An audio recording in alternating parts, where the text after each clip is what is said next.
Welcome back to the Thinking Stack. Hello. So this isn't going to be your standard news roundup. We're actually taking a step back today. That's right. We're going to look back over our, 7 previous discussions? Exactly. We spent quite a bit of time dissecting the situation in Kashmir using our integrated thinking stack framework. Yeah, the ITS. We went through it layer by layer, from the basic facts right up to thinking about potential solutions. So today, the idea is to kind of synthesize all of that, bring those layers together. Like a recap level almost. Trying to unlock the whole picture, hopefully. And the aim really is clarity. We know it's a messy, complex reality. We're not trying to oversimplify it. No, not at all. It's more about understanding how all those interconnected parts work, or maybe don't work, together, and seeing if there are pathways forward. Okay, so let's maybe do a quick, almost like a 30-second tour through each layer we covered for Kashmir, starting with cognitive cleanse. Right. Cognitive cleanse. This was about, getting grounded. We talked about the key historical moment, the 1846 47 accession, that frozen plebiscite idea from the UN. Yeah, the really foundational, verifiable stuff. Exactly. The key takeaway was try to start with those verifiable points, the present fact, rather than getting lost straight away in all the, the emotionally charged narratives. Yeah. Helps build a common ground, maybe. Okay.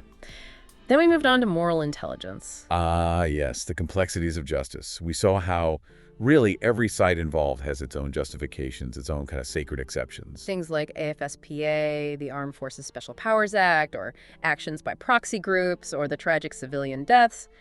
Everyone has a reason from their perspective. Precisely. And so the insight there wasn't about finding some perfect universal justice, because that seems, elusive. It was more about trying to identify where there might be overlapping moral concerns, things that could form the basis for, practical steps. Even if the justifications differ wildly, like the security argument for AFSPA versus the human rights concerns raised by groups like Amnesty. Exactly that. Recognizing those deeply held, conflicting moral frameworks is step one. Got it. Next up was systemic foresight. That's where things got really interconnected, right? The loops. Yes, the feedback loops. We found 3 really significant negative ones that seem to just keep fueling the conflict. They sort of feed off each other. Can you remind us what they were? Sure. First was the security alienation loop. Basically, more security measures meant to create stability can sometimes end up making people feel more alienated, more resentful. Which then fuels more instability, potentially needing more security. Exactly, a vicious cycle. Then the second was the narrative click war. The online space. Competing stories, often really inflammatory stuff, just ratcheting up the tension constantly. And the third? The hydrosaper. That geopolitical tension focused on water. Really critical resources in that region. Water narrative security. Okay. That led us into embodied insight. And there was that really striking statistic. Yeah, that MSF study from 2015, finding that around 45%, nearly half the population in Kashmir, were experiencing clinical levels of distress. 45%. It's hard to even process that. How does that level of, trauma affect everything else? Massively. As Médecins Sans Frontières highlighted, that pervasive trauma shapes the whole political landscape. Think about it. High cortisol, the stress response, it can hijack rational thinking, make finding common ground de-escalating just much, much harder. Right. Okay, layer 5, human-centered design.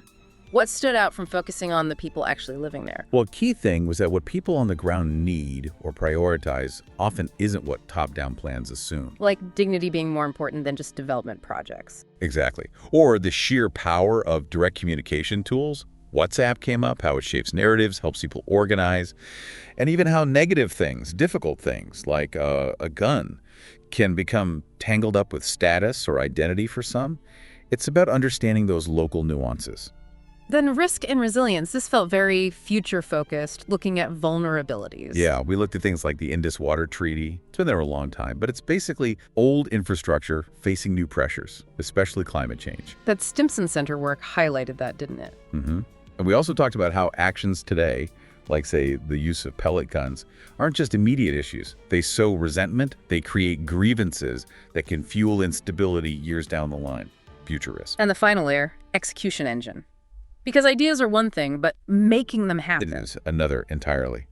This layer was all about the need for concrete action, not just grand plans, but actual small, measurable pilot projects. with clear ways to tell if they're working or not. Absolutely. Clear indicators. And importantly, the willingness to say, okay, this isn't working and stop it, rather than just keep pushing. The whole a prototype over promises idea, test things out. Okay, so that's the whirlwind tour of the 7 layers. Now, how do they all come together? You talked about this grained composite loop, a triangle. Yeah, think of it as mapping the core pressures.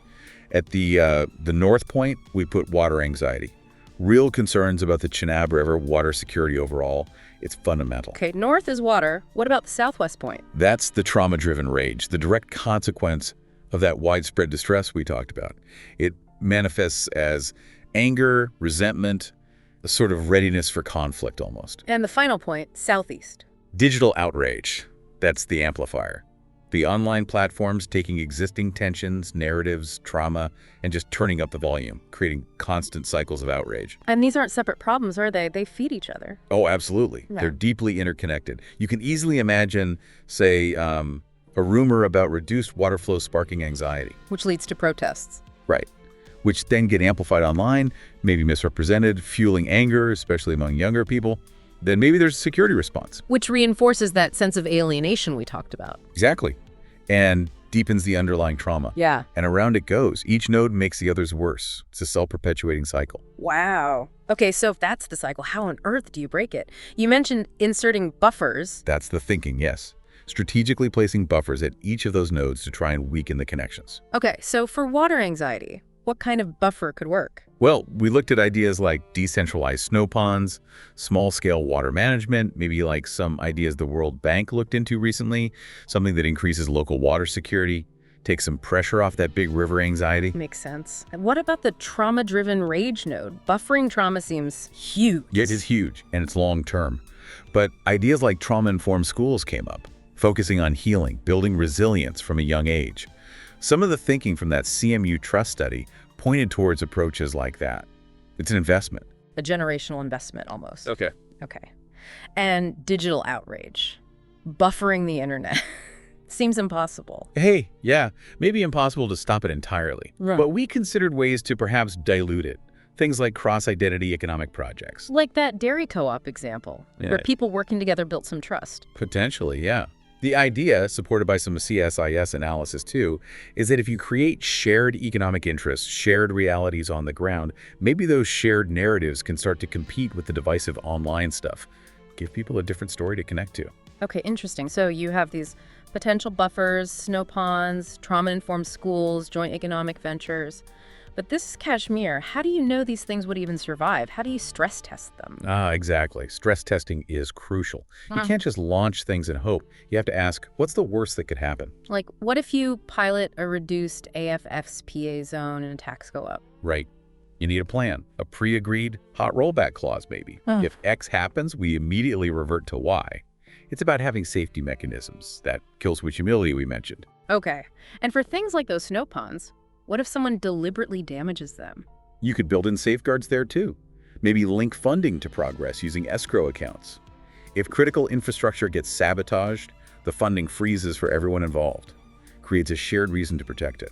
A financial disincentive for spoilers? What about the economic projects? If sectarian conflict flares up and destroys the co-op? That's where things like smart contracts could be interesting. You could potentially design them. So if the project collapses due to documented sectarian incitement, initial capital is returned. And maybe there are even penalties for those proven responsible. Adds a real financial risk to undermining cooperation. So it's about building in consequences and transparency from the start, not just hoping for goodwill. Precisely. And having measurable outcomes. Resilience means having options and knowing what's working based on data. Live data you mentioned. Yeah, why not? Every pilot project could have key performance indicators, KPIs, tracked openly. If something isn't showing tangible progress, maybe using that 90-day metric we discussed, then you have the data to say, okay, let's stop this, let's learn, let's try something else. No more throwing good money after bad based on hope alone. This whole analysis, these 7 layers, the loops, the buffers, it seems to boil down to a few core ideas, doesn't it? You framed it as a kind of 5-line manifest. Yeah, just trying to distill the key principles that emerge from using the whole stack. Let's run through them. Number 1. Prioritize the cortisol before focusing only on the legal or constitutional. You can't build stability on mass trauma. Heal the people first, or at least alongside. Okay, number 2. Understand and disrupt the negative feedback loops. Loops beat slogans. Just talking points and rhetoric won't fix systems that are designed, even accidentally, to perpetuate conflict. You have to change the mechanics. Makes sense. Number 3. Tangible, short-term pilots over vague, long-term promises. Prototype promise. Show, don't just tell. Build trust through small, measurable wins, ideally within, say, 90 days. Number 4. Shared risks and benefits can create common ground where ideology fails. Shared risk, shared narrative. Things like water or making a living together can bind people in ways political arguments often can't. And the last one, number 5. Plan for failure. Yeah? Have exit strategies. Kill switch humility. Be ready to admit when something isn't working and pull the plug based on evidence, not ego. Those 5 points: cortisol before constitution, loops beat slogans, prototype over promise, shared risk equals shared narrative, and kill switch humility. They feel quite powerful. They emerged quite clearly from applying the different layers of the thinking stack, layer after layer. It really makes you think, doesn't it? Applying this kind of framework more broadly. Like, what if foreign policy papers weren't just text, but came with, I don't know, live dashboards tracking KPIs? Imagine that. Real-time accountability. Or, here's another one. What if mental health support in conflict zones actually received funding anywhere near the level of military spending? What difference would that make? Huge. And the narrative piece, too. Could positive, local stories, farmers checking their snow pond levels together, sharing data, could that kind of content ever actually compete online with the outreach machine? It's a challenge, but maybe. Yeah. If it's linked to real benefits, real cooperation. These are the kinds of questions this structured thinking pushes us towards, aren't they? Moving beyond just reacting to the latest crisis. Focusing on solutions, on progress, based on understanding those deep dynamics? Trying to break the cycle. Okay, and just to acknowledge, this whole analysis drew on a lot of different work over the 7 discussions. We touched on reports and data from organizations like Amnesty International, Médecins Sans Frontières back in 2015, CSIS, the Stimson Center, Reuters, CMIE, the World Bank. A whole range of sources trying to piece together different parts of the puzzle. Right. So this wraps up our deep look at Kashmir using the integrated thinking stack. It's effectively the end of our first season focusing on this framework. It's been quite a journey through those layers. Indeed. But we'll be back next month, kicking off a brand new season, exploring a completely different but equally complex landscape. So definitely subscribe if you haven't already. We hope you'll join us for that. And please do share any thoughts or insights this Kashmir series sparked for you. Absolutely. And I guess the final thought is just a reminder, these big, messy global issues rarely have simple answers. Complexity isn't something to be afraid of. No, it's really a puzzle, a challenge for critical thinking. Thanks for joining us on The Thinking Stack. We'll see you next season.